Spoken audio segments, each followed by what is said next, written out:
तो यार मरियम सबको पता है यार, ये ब्रांडिंग होती है जो हम टैग करते हैं, ठीक है ना, और कोई बात हम टैग नहीं करते किसी को, नाम बताते हैं यहाँ टैग, क्योंकि हमें पैसे मिले होते हैं, ये सारी आर्टिस्ट से यही करती हैं, ठीक है। तो हम तो बकवास करके ये आर्टिस्ट सारे झूठ बोल के तो आपका मुंह जला देते हैं, साड़ देते हैं, ठीक है। मरकरी वाली चीज़ें, पता नहीं कौन सा केमिकल जिसमें कुछ भी नहीं होता, कख नहीं होता, मेहनत की कमाई अब्बू की होती है जाके, तो अब्बू से पैसे ले लेके तो अब्बू ये लगाना है, माथे पे दाने निकलने, अब्बू ये लगाना है, मुंह रंग काला हो रहा है, और लेके जो है ना हम अब्बू की कमाई, भाइयों की कमाई ज़ाया करते हैं इन प्रोडक्ट्स के ऊपर, ठीक है। हस्बैंड की भी, हाँ हस्बैंड को कैसे छोड़ सकते हैं। तो अब हमारे मुंह पे बड़ी सारी एलर्जीज हो जाती हैं, इसमें कोई शक नहीं है, ठीक है। अब उसको कैसे ठीक करना है, क्योंकि सोशल मीडिया ना खत पा रही है, हम सबको पागल किया हुआ है। तो ज़रा हमने कॉमन सेंस यूज़ करनी है, जो चीज़ सही है वो इस्तेमाल करनी है, बाकी चीज़ों को नहीं इस्तेमाल करनी है, ठीक है। आप बताइए ये कितने मसले एलर्जीज होती हैं, क्या क्या इश्यूज़ होते हैं, प्लीज़ डिफाइन कीजिए। फिज़ा मैं आपको थैंक यू करूँगी कि आपने कितनी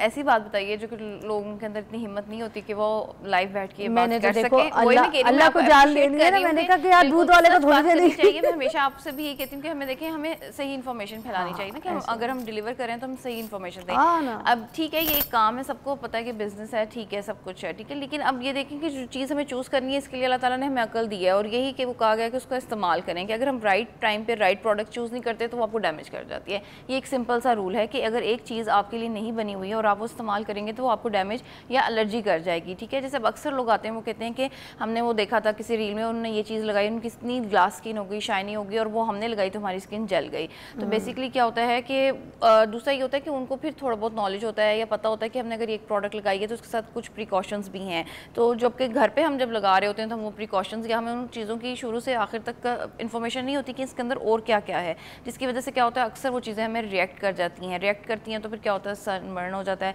स्किन बर्न हो जाती है, सेंसिटिविटी हो जाती है, चूल्हे के पास जाएं तो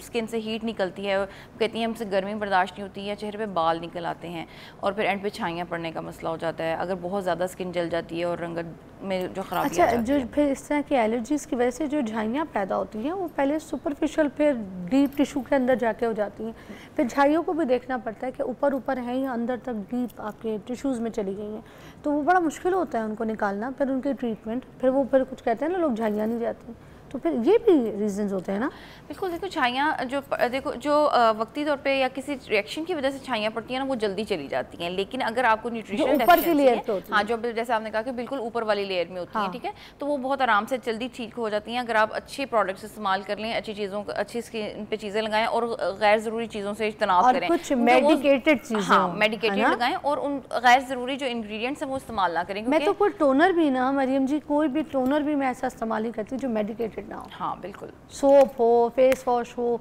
सनस्क्रीन हो, कोई भी मेडिकेटेड होना जरूरी है, मैं देखती हूँ। अब इसी में मैं आपको एक और ऐड करना चाहूँगी कि आजकल बहुत सारे इस तरह से कलर के साबुन आ रहे हैं और चीज़ें आ रही हैं, फोम बेस्ड चीज़ें आ रही हैं कि आप ये मास्क लगाएं, और वो बेसिकली वो क्या करते हैं, उनको आपको ना एक दफ़ा वो कलर करेक्ट कर देते हैं, तो जब वो धुलते हैं तो उसके बाद उनका एक थोड़ा सा रंग फेस पे रह जाता है, तो आपको ऐसा लगता है आपका रंग लाइट हो गया, डल हो गया है, और जैसे ही वो थोड़ी देर बाद फिर नॉर्मल हो जाता है। तो कोशिश करें कि प्लीज़ ऐसे आपको नहीं पता कि उनके अंदर क्या डला हुआ है क्या नहीं डला हुआ, आप ज़रूर रिसर्च करें और फिर वो प्रोडक्ट्स इस्तेमाल करें, सो दैट आपको उसका बेनिफिट होना क्यों ये कि आपको उसका नुकसान हो। अच्छा, और हर्बल भी हर चीज़ आपको सूट नहीं करती, कुछ लोगों को ना उपटन से एलर्जी हो जाती है, इसके बारे में बताइएगा। अच्छा, फिर वो ये है ना कि अगर देखो आपकी ड्राई स्किन है और आप उस पर एक ऐसी चीज़ लगाएंगे जो कि आपकी स्किन से सारा मॉइस्चर निकाल देती है या आप उसको खींचती, आप देखिए ना अक्सर लोग ये कहते हैं कि उपटन लगाते हैं तो स्किन टाइट फील होती है, शाइनी फील होती है, वो क्या होता है कि आपकी स्किन को टाइट कर देती है, एकदम से आपकी स्किन को थोड़ा ड्राई करती है, तो आपके सारे ऑयल और जो एक्स्ट्रा होते हैं वो निकल जाते हैं, तो उससे आप थोड़ा बेहतर आपकी स्किन फील करती है और लिफ्टेड भी फील होती है। लेकिन अगर आप ड्राई स्किन पे, रफ पे या पैची या ऑलरेडी डैमेज स्किन है जिसका बैरियर आपने ख़राब किया हुआ है, अक्सर लीमू लगा लेती हैं या चीज़ें हल्दी में मिक्स करके चीज़ें लगा लेती हैं, लहसन लगा लेते हैं लोग मिक्स करके, ठीक है, डायरेक्ट लीमू लेकर चेहरे पर मल लें। और आजकल एक डायरेक्ट लहसन का भी चल रहा है कि खा भी लें और थोड़ा सा लगा भी लें, और ये इस किस्म की चीज़ें तो देखें वो फिर क्या करती हैं, वो स्किन का बैरियर को, जो स्किन की अपर लेयर है, जो सुपरफिशियल या जो ऊपर वाली तय होती है उसको वो जला देती हैं। जब वो जल जाती है, हमारे यहाँ हीट वैसे ही ज़्यादा होती है, फिर आप चूल्हे पर भी काम करते हैं, घर में भी सारा कुछ देखना होता है और बाहर भी, तो क्या होता है कि आपकी स्किन की ऊपर वाली लेयर जल जाती है और फिर वो छाइयों में या इस तरह से बर्न में तब्दील हो जाती है। और अगर आप उन छाइयों को सही तरीके से वक्त पे इलाज ना करें तो वो क्या करती हैं, वो परमानेंट जो है वो पिगमेंटेशन में कन्वर्ट हो जाती है फिर। या अल्लाह। अच्छा, हमें कैसे पता चलेगा ये जो प्रोडक्ट हमने लिया है, ये जो हम इस्तेमाल कर रहे हैं बाज़ार से इतने पैसे देके, तो उसके पीछे जो एक इंग्रेडिएंट्स उसके लिखे हुए हैं उसमें से कौन सा ऐसा इंग्रेडिएंट है जो हमारी स्किन के लिए बड़ा ख़तरनाक हो सकता है, हमें कैसे पता चलेगा? अच्छा, इसमें सबसे ये है कि देखो अब सब लोगों को नहीं पता होता कि क्या, एक तो हमारे यहाँ ये भी प्रॉब्लम है कि जो बाहर बेशक इंग्रेडिएंट लिस्ट में लिखा हुआ है क्या वो अंदर है भी या नहीं है, ठीक है। तो आप इसको 100% नहीं जान सकते। वैसे तो ये लेबॉर्ट्री टेस्ट है, इससे ही पता चल सकता है कि अंदर क्या क्या क्या इंग्रेडिएंट्स मौजूद हैं। लेकिन मैं आपको ये कहूँगी कि आप पैच टेस्ट करने की आदत डाल लें। कोई भी प्रोडक्ट आप इस्तेमाल करें तो आप उसको अपने बाजू के पीछे या कान के पीछे लगा के थोड़े से एरिया पे चेक करें और 24 to 48 आवर्स उसको दें और देखें कि क्या वो आपको एलर्जी, खारिश या रेडनेस या कुछ इस तरह से तो नहीं कर रही। अगर आपको ऐसे वो कर रही है, वहाँ पे कोई धड़पड़ बन रहा है, तो आप बराए मेहरबानी उसको इस्तेमाल ना करें। और उसके बाद आप सेफली उसको एक जो है आप अपनी बॉडी पे इस्तेमाल कर सकते हैं। लेकिन अगर आपको उसमें कोई भी परेशानी का सामना करना पड़ रहा है तो फिर आप उस प्रोडक्ट को यूज़ ना करें।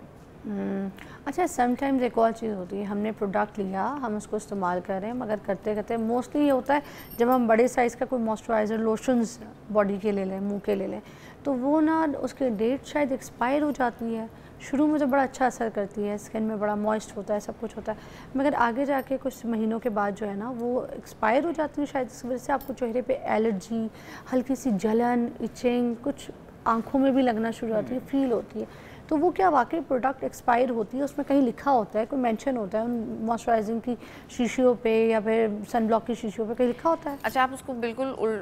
लीफलेट के नीचे की तरफ जाएं तो अक्सर वो एक सर्कल के अंदर या ट्रायंगल के अंदर ना 6, 12 या इस तरह से 9 करके कुछ एक डिजिट लिखा होता है। तो वो उसकी मंथ होता है कि आप आफ्टर ओपनिंग जब आप उसको खोल लेते हैं तो कितने अरसे तक आपका प्रोडक्ट नॉर्मल या स्टेबलाइज रह सकता है। उसके बाद वो ऑक्सीडाइज होना या डिकम्पोज होना स्टार्ट हो जाता है, जो आप कह रहे हो कि एलर्जी करना शुरू कर देता है। चूँकि हमारे यहाँ पे वेदर ज़्यादा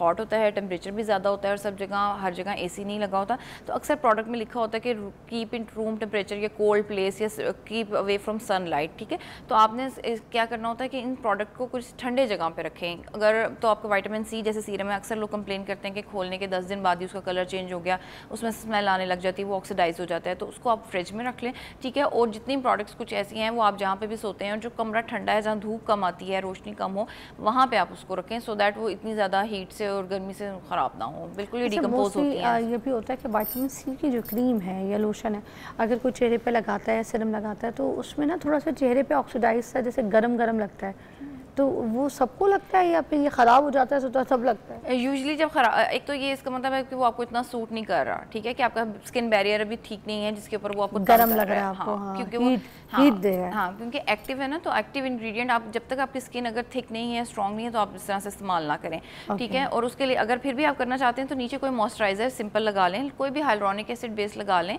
ठीक है। उसके बाद और उसके बाद आप फिर थोड़ी देर बाद विटामिन सी लगा कर देखें कि क्या फिर भी आपको चुभ रहा है। अगर चुभे तो फिर उतार दें, अदरवाइज फिर उसको इस तरह से लेयरिंग करके यूज